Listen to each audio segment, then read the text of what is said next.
Spanish as well. Yeah. Sir, please, you have the floor. Once again, good afternoon.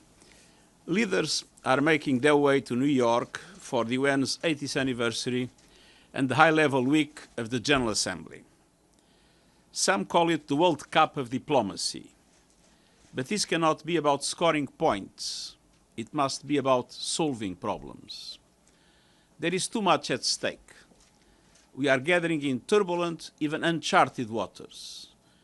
Geopolitical divides widening, conflicts raging, impunity escalating, our planet overeating, new technologies racing ahead without guardrails, inequalities widening by the hour, and international cooperation is straining under pressures unseen in our lifetimes. But next week, every country will be here, including nearly 150 heads of state and government. And this is an opportunity we cannot miss. UN Week offers every possibility for dialogue and mediation, every opportunity for forging solutions. Thousands of leaders' meetings will take place, and I will hold over 150 bilateral meetings myself, and I will use every one of them to press leaders to contact each other, to speak directly with each other, to bridge divides, to reduce risks, to find solutions, to get serious.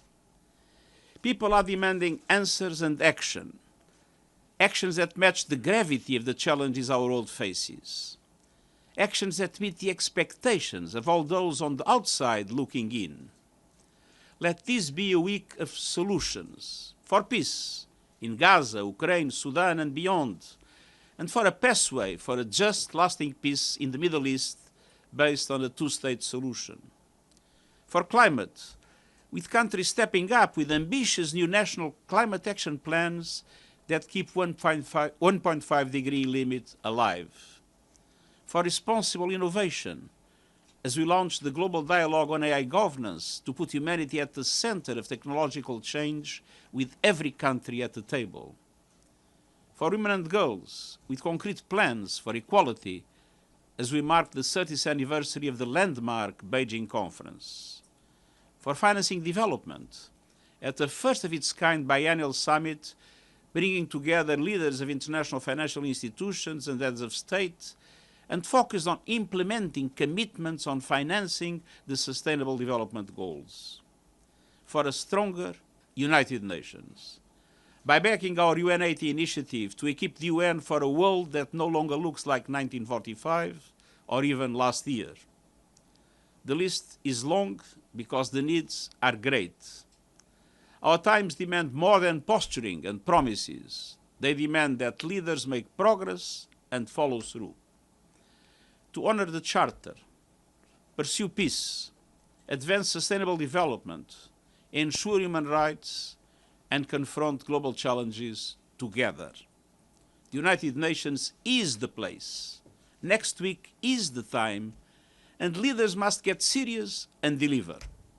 Thank you, and I am at your disposal for any question that eventually you might want to ask. Let's try with Valeria. Thank you, Steph. Thank you, Secretary General, on behalf of UNGA for this press conference. My question is on Gaza.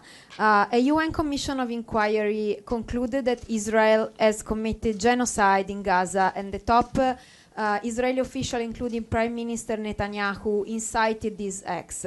What's your reaction on that? And are you planning to meet with Prime Minister Netanyahu next week or any other senior Israeli officials? And if I may, can, in your opinion, the US role in mediating with Israel and Qatar help in going back to the negotiating table? Thank you so much. There are many questions at the same time. Well, as I've said time and time again in these and different similar circumstances, it is not in the attributions of the Secretary General to do the legal determination of genocide. That belongs to the adequate judicial entities, namely the International Court of Justice, And let us be aware that at the present moment, the International Court of Justice is dealing with a case whose name is Application of the Convention on the Prevention and Punishment of the Crime of Genocide in the Gaza Strip. Now, the fact that I have not the competence to do the determination of the legal determination of genocide doesn't mean that I do not consider that what's happening in Gaza after the horrific attacks by Hamas in October 2 years ago, what happens in Gaza today is horrendous. We are seeing massive destruction of neighborhoods, now the systematic destruction of Gaza City. We are seeing massive killing of civilians in a way that I do not remember in any conflict since I am Secretary General.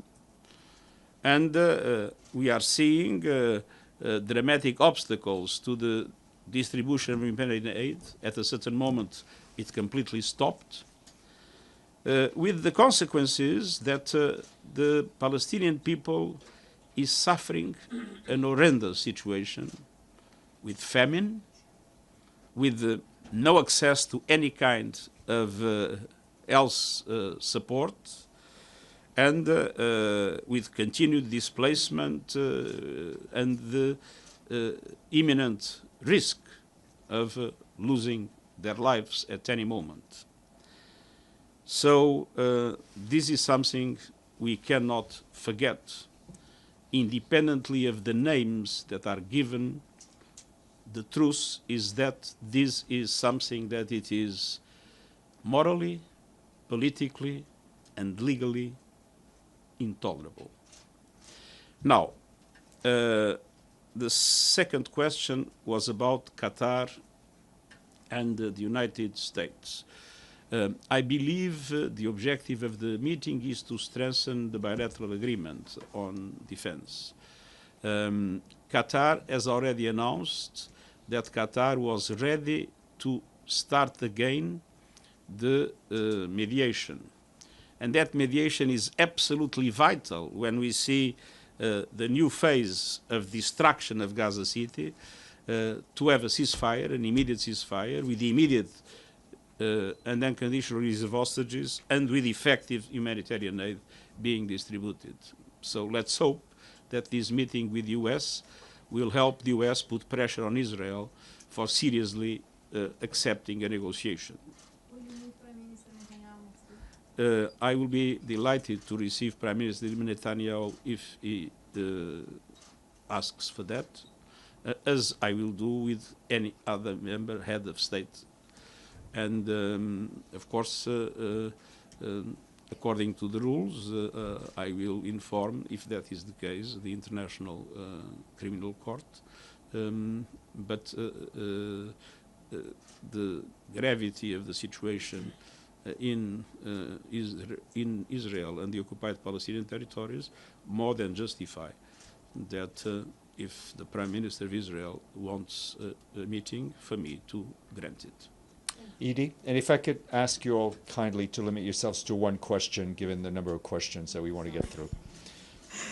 Mr. Secretary General, you said that next week should be a week of actions and solutions to the world's myriad conflicts, crises, and challenges. But in an even more deeply divided and polarized world, what realistic chance is there for a breakthrough for peace in Gaza, Ukraine, Sudan, or anywhere else, and for tackling climate change and generating more financing for the SDGs or for the United Nations? And I know, Yep. Steph will. That's already one long, big question. Yeah. Sir, please. Well, I think this is an important opportunity in relation to all the conflicts. I'll be meeting, hopefully, the Russian Federation delegation, the Ukrainian delegation, I will be meeting at least the Middle East countries and some friends of Israel. I'll be meeting Sudan. I will be meeting, I will have a mediation again meeting with the two sides of Cyprus and different other areas where we are involved, the DRC and many other places. And I believe that heads of state and government have an opportunity, as they are together here, and as most of the conflicts we have today are conflicts with a several number of actors. Look at Libya, look at the DRC. This is an opportunity to bring them together, and we'll do our best to do so. There will be a formal meeting on Somalia, and I hope that there will be several other meetings on all the other issues, and we'll be actively engaged in promoting them in order to be able to be as close as possible to relaunch seriously the peace processes the world needs. Obviously, this is also an occasion for countries to make commitments. I hope many will present their national determined contributions on climate, hopefully aligned with 1.5 degrees. This will be the moment in which we will announce, we'll make the invitation for candidates for the high-level independent scientific panel on artificial intelligence. This will be an occasion for, I hope, many countries understand that it is absolutely essential to increase the funds available to developing countries in all aspects. And this is not only through ODA, we know, but it is through the reform of multilateral institutions, is through the increase of the action of multilateral development banks, is through many innovative forms of financing that are perfectly possible, independent of the fact that the direct aid to development will be very difficult to increase with the position of the United States and also the position of other countries that have to increase their, or believe they have to increase their defense expenditures. But we need to have the imagination to find many other sources of financing, and we know that this is possible. I've said time and time again, if you put $1 in a project, it's $1. If we put $1 in the capital of a multilateral development bank, it's $5. So there are ways to multiply resources that are scarce, and this will be in the center of our discussion of the in relation to the to development. The first time that we will be gathering not only heads of state but international financial institutions, G20 members, to seriously look how can we overcome the present obstacles and be able to relaunch the Sustainable Development Goals. So there are really problems, there are really limitations, but there are ways to overcome them, and that is why this discussion is so important. Sherwin, then Michelle. Secretary General, Sherwin Briceby, South African Broadcasting. Good to see you, sir. I want to return to the question of genocide in Gaza. Navi Pillay, the chair of the Commission of Inquiry, said the following today: "It's our hope that this report will be read by the upper-ups, including the Secretary General at the UN, and we hope that the fact should influence the high-level leaders at the UN to also call it what it is, a genocide. Quote, there is no need to wait for the ICJ to declare it a genocide. Human Rights Watch has declared it a genocide. Amnesty International has declared it a genocide. A world-leading association on genocide scholars has called it a genocide. South Africa has called it a genocide. Many countries have. Is the United Nations not now out of step from the prevailing and growing consensus that this is a genocide in Gaza?" The United Nations has several bodies, and the role of the Secretary General is to be aligned with the bodies of the United Nations. So obviously, if that is decided by the Security Council or by the General Assembly, the Secretary General will be abiding by those resolutions. But until now, those resolutions were not made. Michelle, then Benno. Thank you, Secretary General. Michelle Nichols from Reuters. Thank you for the briefing. You also hope to meet with President Trump next week for the first time since he returned to office in January. What do you hope to achieve during that meeting? Well, I would be delighted to meet President Trump, and the US is a central player in world affairs. There are many public positions that both of us have, but I do believe that there are areas where our efforts can be put together. I'll give an example. We talk about peace mediation.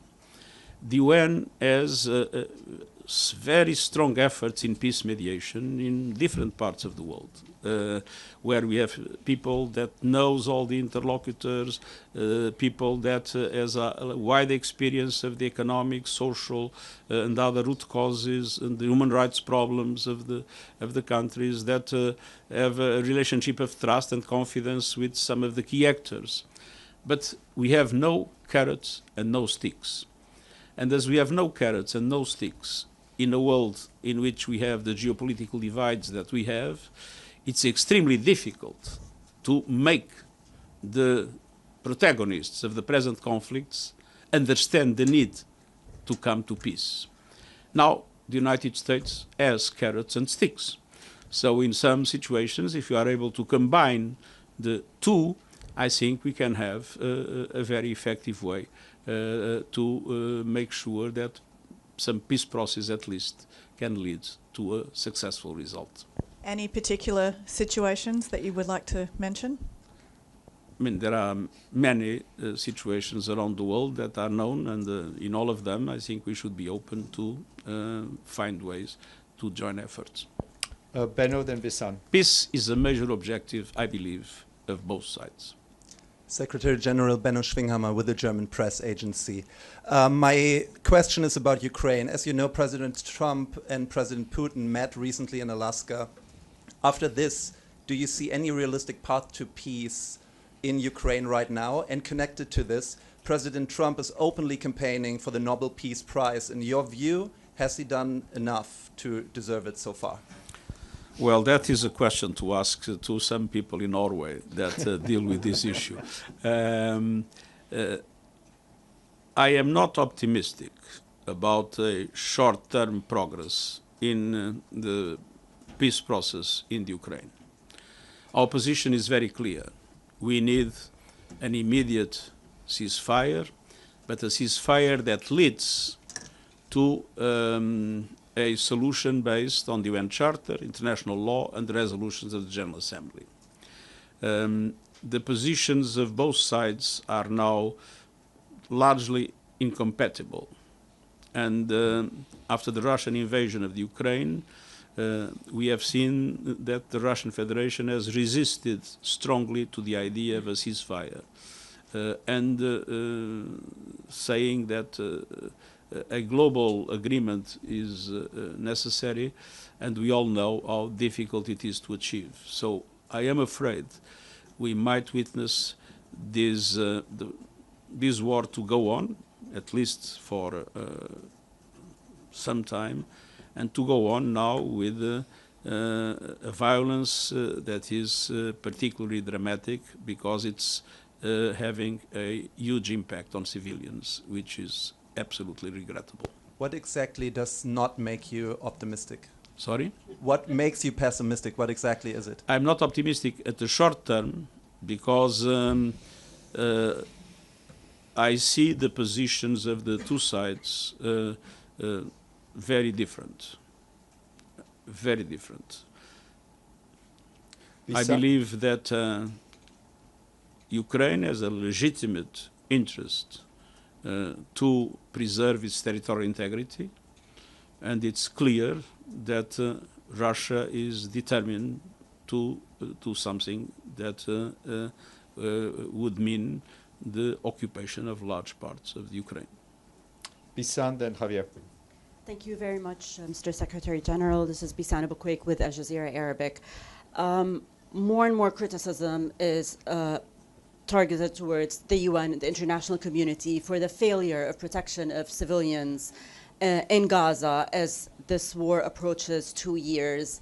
Today, we have seen the military operation start in Gaza City. Is it time for the international community, for the UN, for member states to push for a force to protect civilians in Gaza? I do not think it will be possible to have a force at the present moment. It will be rejected by Israel and I believe rejected by also the United States. We have not the instruments for an effective protection of civilians to the extent that 400 of our staff has been killed. So I would like to have an immediate ceasefire, and having an immediate ceasefire to have an international force able to protect civilians. This would be an objective that I would strongly cherish. But at the present moment, it looks like Israel is determined to go up to the end and not open to a serious negotiation for a ceasefire, with the dramatic consequence from the Israeli point of view that it is also not allowing for the release of hostages that we have always said should be immediate and unconditional. So let's be clear, with the attack that took place in Qatar, it doesn't look that Israel is interested in a serious negotiation for a ceasefire and release of hostages. Javier and Chris and Miriam. Secretario General Javier Otazu de la agencia EFE española. ¿Le puedo hacer una pregunta en español? Sí, yo hablaré en portuñol y usted podrá traducir. Una pregunta sobre Venezuela. Estados Unidos ha atacado ya 3 veces a barcos de Venezuela que supuestamente transportaban droga y ha matado a 14 personas. ¿Qué piensa de la legalidad de estas acciones? ¿Tiene derecho Estados Unidos a llevarlas a cabo?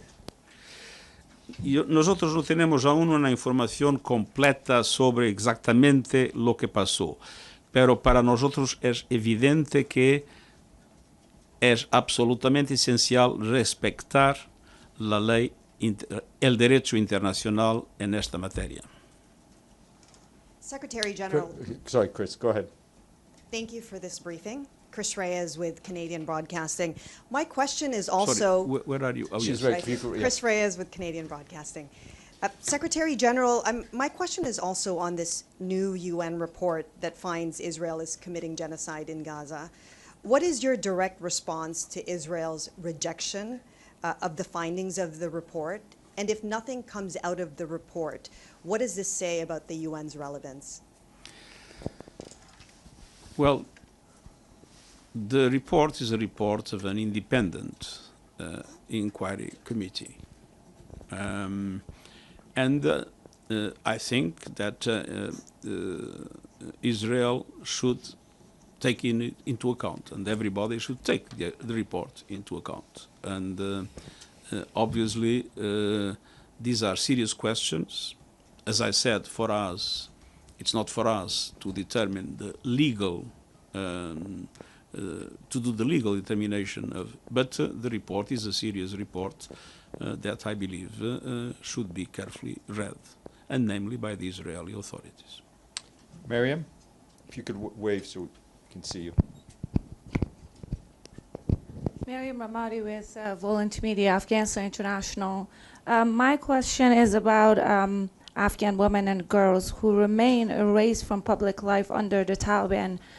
Beyond statements of concern, what concrete steps... You refer to what situation? Afghanistan. Afghanistan. As you know, Afghan women and girls remain erased from public life under the Taliban.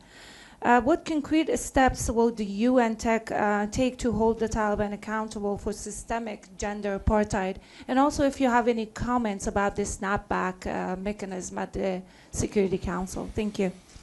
Well, what's happening in Afghanistan is absolutely intolerable. And it's not only intolerable, it's also stupid. Because not to allow women and girls to participate in humanitarian aid is terribly detrimental to the whole population of Afghanistan. We are doing everything we can directly and mobilizing the international community to make the Taliban understand that it is in the vital interest of Afghanistan that women and girls are allowed to do humanitarian work, and that humanitarian aid reaches effectively women and girls in the country. The present situation is intolerable. Is it only in humanitarian work and just about girls' education, women being removed? These are other aspects in which we have always been clearly in favor of gender equality, has always been our motto. Of course, we understand that there is a long way to go, but now we had a, I would say, more serious situation with the deprivation of humanitarian aid to women and girls in several situations, and not allowing women and girls to provide humanitarian aid. And this is something that is, in my opinion, totally unacceptable. About the snapback, I think there is still time to avoid it. My appeal to Iran and to the other powers is to use diplomacy and to create the conditions of trust in order to be able to avoid it. I have been in contact with both sides, of course, offering my good offices, but it all depends on the diplomatic efforts that are made in order to reestablish the trust that is needed for the snapback to be avoided. Deji, James, and Pam. Secretary General, Shudoji with China Central Television. My question on two-state solution. On two-state solution. The two-state solution. The two-state solution. Two-state solution. Yes. We heard recently not only right-wing officials of Israeli Authority, even the Prime Minister of Israel, talking about there will be no state of Palestine. With Israel continuing its military operation and illegal settlements in West Bank as well as in Gaza, if there is no territory, where is the two-state solution? And how should the international community and the UN to preserve the two-state solution? Thank you. I think we absolutely must do everything and mobilize as much as we can the international community to make sure that the two-state solution prevails. And the question is simple: what is the alternative? It's a one state in which one people is deprived of basic rights, one state in which one people is moved out of their land. Is this possible in the 21st century? Is this acceptable in the 21st century? I think that Israel must understand that the one-state solution with the subjugation of the Palestinian people without rights is absolutely intolerable. And so the two-state solution remains the only viable alternative to preserve peace. Without a two-state solution, there will be no peace in the Middle East, and extremism will expand everywhere in the world with consequences that I consider extremely, extremely negative. James, Pam, then Sylviane. Secretary General, I'm sorry, I'm going to raise genocide again. You explained that you cannot make a legal declaration, but you know that international law is glacial. The Myanmar case started in 2019, and there's still not a verdict 5 years later. It's not a dry legal question because it's ongoing every single day, multiple deaths caused by Israel. So won't history judge you harshly if you don't declare what we can all see in front of our eyes? Is this not what genocide looks like, Secretary General? History will remember the fact that we were in the first line to fight for the defense of the interests of the Palestinian people. History will remember the 400 UN members that were killed in Gaza. History will remember all the efforts that we have made to denounce the constant violations of international law and, worst, the level of death and destruction that has no parallel in my time in office. History will remember that we have been in a leadership position in defense of the rights of the Palestinian people, in the promotion of a Palestinian state. That is what history will remember, not a question of semantics. But is this what genocide looks like, Secretary General, even if you don't make a legal definition? independently of the definition, the problem is not the word, the problem is the reality. And nobody has described this reality in a more dramatic way than the UN, and sorry to say, myself. Pam? Thank you for the briefing, SG. It's Pamela Falk from U.S. News and World Report. With so many conflicts that you're talking about and everyone's asking you about, the UN has a bit of a credibility issue today. It goes up, it goes down. We've seen that. It's my 25th UNGA. But what is your view of the vitality of the UN? You mentioned the bilateral meetings, so many, maybe getting everybody in one room. But the cutbacks, all of that have to do with the fact that maybe it's great powers, but the UN is not solving these problems. What's your case for the vitality of the UN? Thank you. The UN is a lot of things. Obviously, the UN is a Security Council, and the geopolitical divides have paralyzed the Security Council, and it is the Security Council that has the primary responsibility to preserve peace and security in the world. And for that, I'm not able to give an adequate answer to your question. But the UN is much more than the Security Council. The UN is providing humanitarian aid in the world in situations that are extremely difficult, more and more difficult, but vital to save lives and vital to rescue communities. The UN is being able to have the leadership, and I think nobody puts that into question, in the fight against climate change. The UN has been extremely active in making sure that new technologies are put into the adequate guardrails to be a force for good. And we just approved, as you know, are going to create the first global governance instruments in relation to artificial intelligence. The UN is extremely active, country by country, in supporting countries in their own development process. And if you ask heads of state about UN country teams, they will tell you that UN country teams are providing an excellent support to their activities. So the UN is many things. There is one thing I cannot solve: the capacity of the Security Council in a world that is so dramatically divided among the big powers to have the necessary instruments for ending impunity and for those that are complicating the different conflicts that we have and that are more and more internationalized, for those to understand that there is a risk if they go on. That paralysis of the Security Council is a source of impunity that undermines our work. But that needs to be clarified as what it is. It is not the UN. It's the member states that, divided, do not allow the UN to work properly. Sylviane, then Abdelhamid, then Joe. Monsieur le Secrétaire Général, je suis Sylviane Zehil, c'est là. Je suis Sylviane Zehil d'Orient le Jour, en français, Beyrouth. Mais le micro un peu plus près, merci. Voilà. Monsieur le Secrétaire Général, le Conseil de sécurité a décidé que l'armée libanaise remplacera la FINUL en 2027. Comment l'ONU peut-elle prétendre que l'armée libanaise exercera pleinement sa souveraineté dans le sud alors que le Hezbollah y conserve ses armes, ses structures et son contrôle territorial? Une fois que la FINUL va partir, qui va documenter et arbitrer les violations israéliennes du Blue Line, de la ligne bleue, après 2026? L'armée libanaise seule et sans couverture internationale? Est-ce qu'il y a un risque d'escalade qui nous attend, qui attend le Liban? Merci, monsieur. Dans le moment le plus difficile du conflit, j'étais là, en visitant la FINUL à la frontière.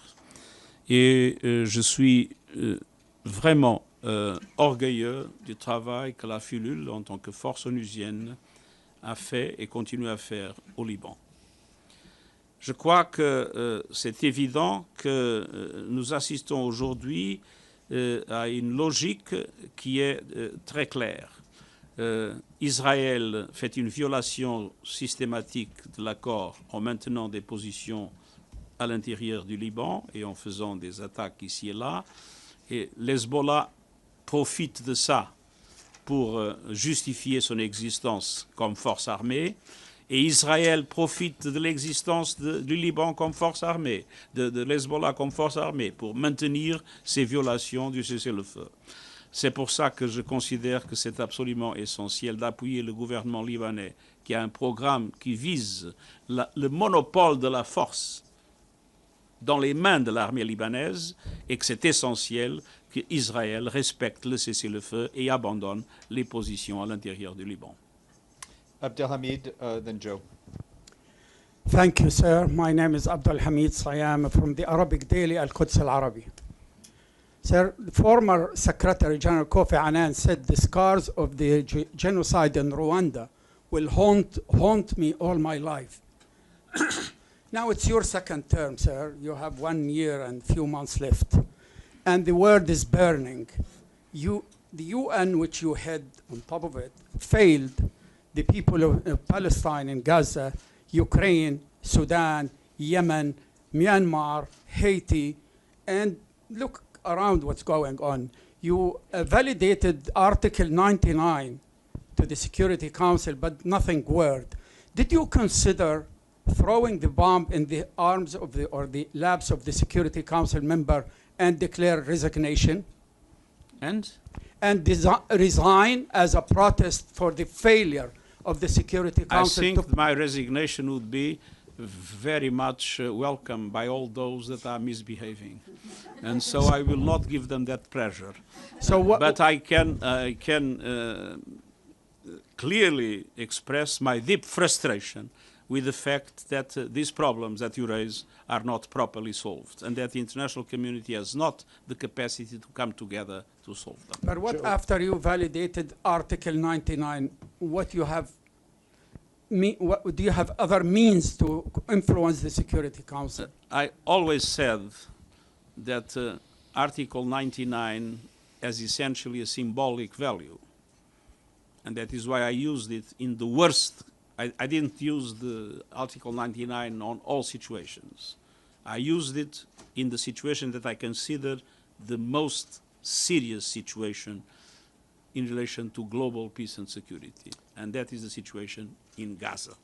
And that is why I invoked Article 99 in Gaza. Not that I was convinced that with Article 99 we would solve the problem, but it was a symbolic gesture to show how dramatically I feel the horrendous things that is happening in Gaza. Joe? Joseph Klein, Canada Free Press.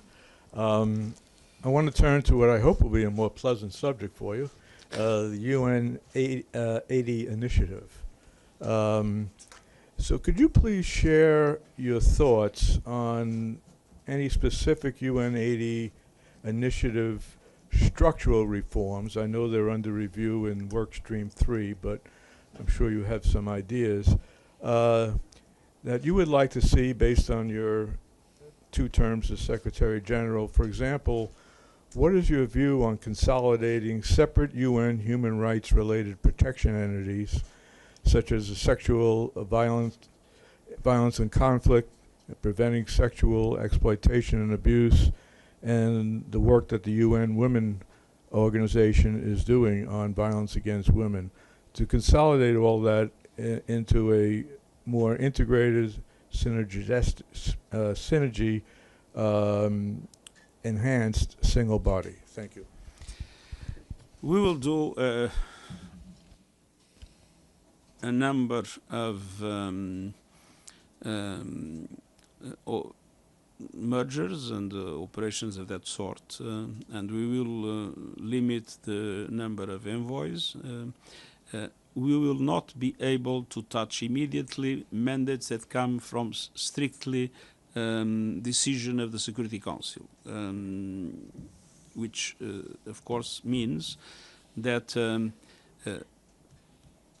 probably those mandates will not be changed, but a number of others will be changed, and we will have a reduction of the number of entities within the UN. I'm not going to enter into details because I will be presenting the report, the progress report,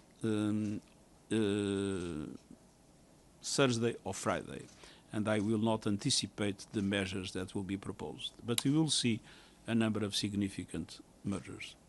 Ruda, Media Network. Secretary General, thank you so much for coming here today. I'm Namo Abdullah with Rudaw Media Network from Kurdistan. You are expected to meet Syria's President Ahmad al-Shara, I believe. Would you raise the demand of Syria's religious and ethnic minorities, like the Druze and the Kurds, who are calling for decentralized governance in Syria? They say they want to be in charge of their own affairs within a united Syria. Thank you. Of course I'll raise these issues. And for me it is absolutely essential to preserve the unity of Syria, of course, and the territorial integrity of Syria. But it is also absolutely essential that all communities feel that their identity is respected, and at the same time that they have full rights of participation in the country as a whole. So this will be serious, certainly in the center of our discussions. Georgia, then Marta. Thank you, Secretary General. Georgia Garangiotti from Athens News Agency and Cyprus. My question is for Cyprus, on Cyprus issue. As we know, as you said, during the UN summit, you will meet both Turkish Cypriot and Greek Cypriot leaders. Are you still optimistic for the resumption of the talks? Thank you. I will respond again with the Jean Monnet sentence that I used several times in this press conference. I'm not optimistic, I'm not pessimistic, I'm determined. I will not give up. Thank you. Marta, then Mercedes. Hello, Marta from the Portuguese National News Agency. Can we speak in Portuguese or there is no translators in the room? Of course you can speak in Portuguese. Obrigada por esta conferência de imprensa. Na próxima semana teremos aqui vários países a reconhecer o Estado palestiniano. Está otimista de que isso irá resultar em avanços concretos do terreno e espera que Portugal reconheça também o Estado palestiniano? Eu não vou dar conselhos ao meu próprio país. Mas vi hoje afirmações do Ministro dos Negócios Estrangeiros dizendo que não vê nenhum obstáculo a esse reconhecimento. Creio que esta reunião é da maior importância. É da maior importância porque no momento em que se fala de possíveis anexações, nomeadamente da Cisjordânia, no momento em que assistimos à destruição sistemática em Gaza. É essencial reafirmar o direito do povo palestiniano à autodeterminação, é essencial reafirmar o seu direito a ter um Estado e que a solução dos dois Estados seja a base da paz e da segurança para os dois povos. E, nesse sentido, esta reunião é uma reunião de extrema importância e é... sabendo que o Estado palestiniano foi reconhecido pelas Nações Unidas e é observador nas Nações Unidas, é óbvio que é do interesse das Nações Unidas que o maior número possível de Estados reconheça o Estado palestiniano. Mercedes and David. Thank you. Secretary General Mercedes Gallego with the Spanish newspaper El Correo. You can speak in Spanish if you want. I would, but perhaps my colleagues would like to listen to the question too. It's again on the genocide question. The president of the independent committee also noticed that the legality of calling it a genocide belongs to the courts, but she said we have under the international law the obligation to prevent genocide.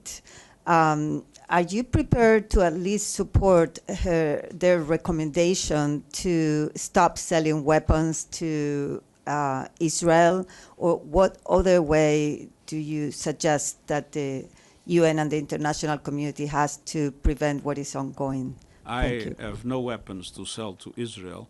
I know the recommendation I think that, as I said, this is an independent committee. The independent committee made a report. I think that report must be seen with attention and with adequate engagement by every state. But obviously that doesn't mean that all states will follow the recommendations. But I think the report exists. I think that existence is something that should be taken into account by those that are formulating their policies. So you suggest that other countries should accept those recommendations?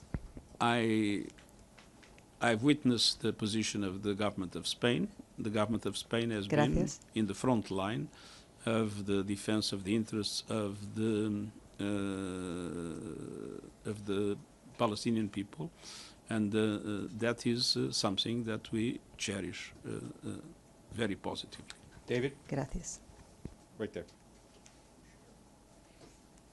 Good afternoon, sir. David Hamilton, Fox News.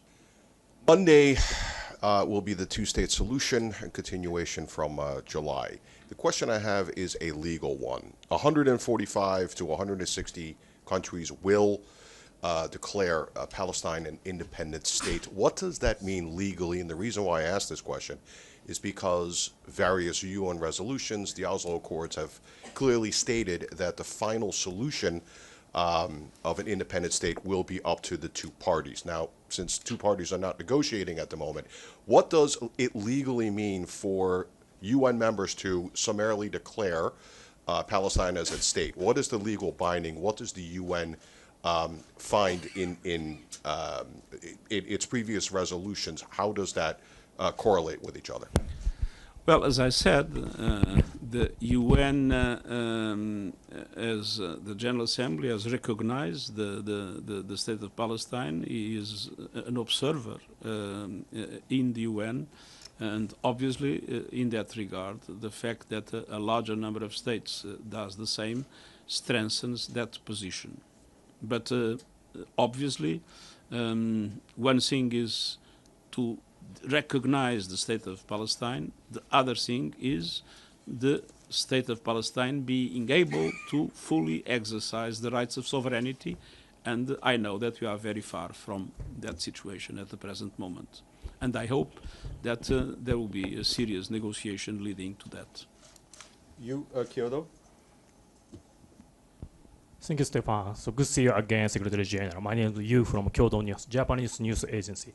So my question is about the reform of Security Council, so especially about the veto.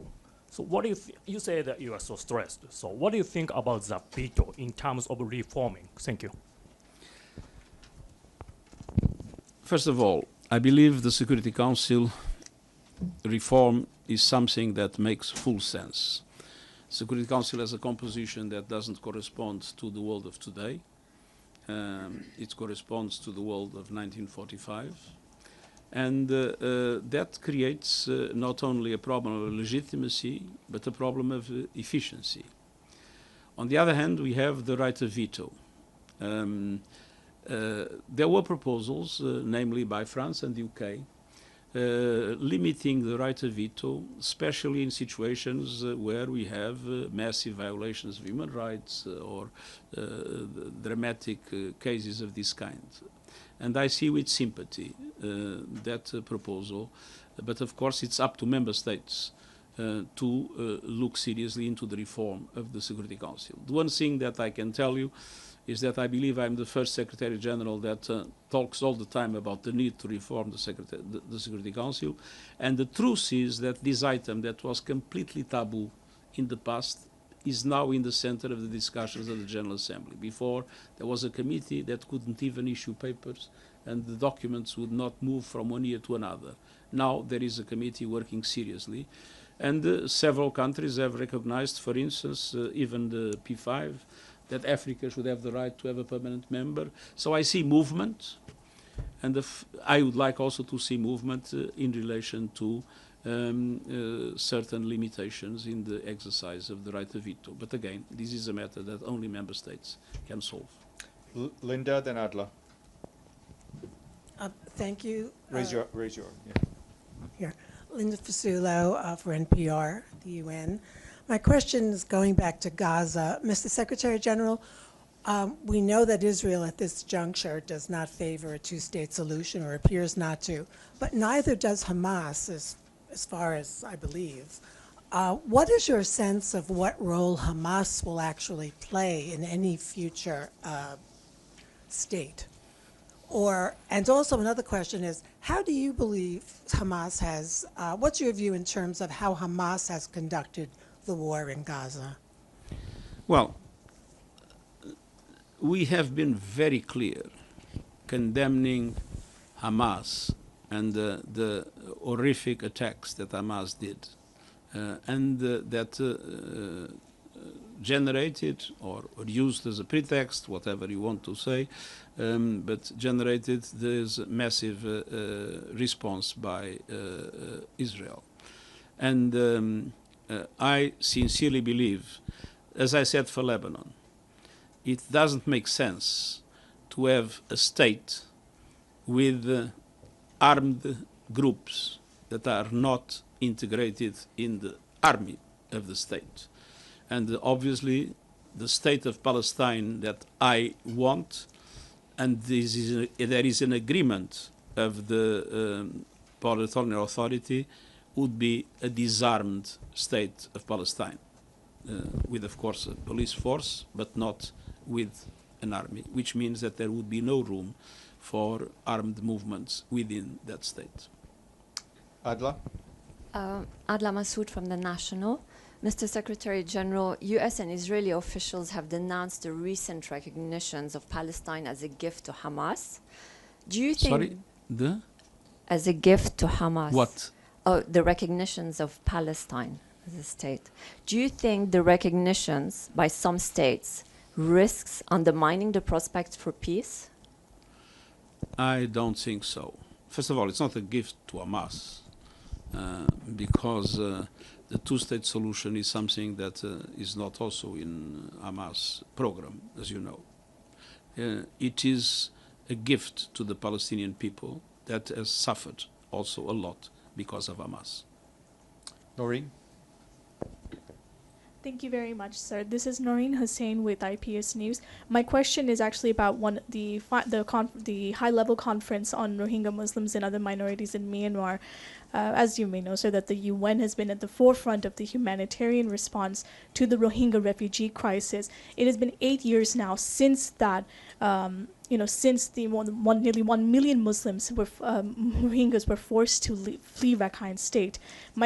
And as the conference, wishes to achieve a sustainable resolution to this situation, what I would like to ask you in your own words is, what do you foresee is the UN's role in working towards that resolution that goes beyond its humanitarian response? Thank you. Well, I feel the Rohingya situation particularly because I worked a lot with the Rohingyas when I was High Commissioner for Refugees. And I've witnessed how discriminated they were, probably the highest level of discrimination I've ever seen in a country. And then how dramatically they were killed and their villages destroyed in the offensive of the armed forces that we had a few years ago and led to this massive movement to Bangladesh. It is absolutely essential that the solution of the many problems that Myanmar has, and there are other, as you know, that we have a solution based on a return to democracy, but not only a return to democracy, but the recognition that the Rohingyas belong to the state of Myanmar and that citizenship must be given to them, and they must have the same rights of all the other Myanmaris. Unfortunately, as you know, the position of the government has been not only abolishing democracy and engaging in different conflicts with different groups, but has until now denied the status of citizenship to the Rohingyas, what is absolutely intolerable. Last question all the way in the back, Xinhua. Yes, go ahead.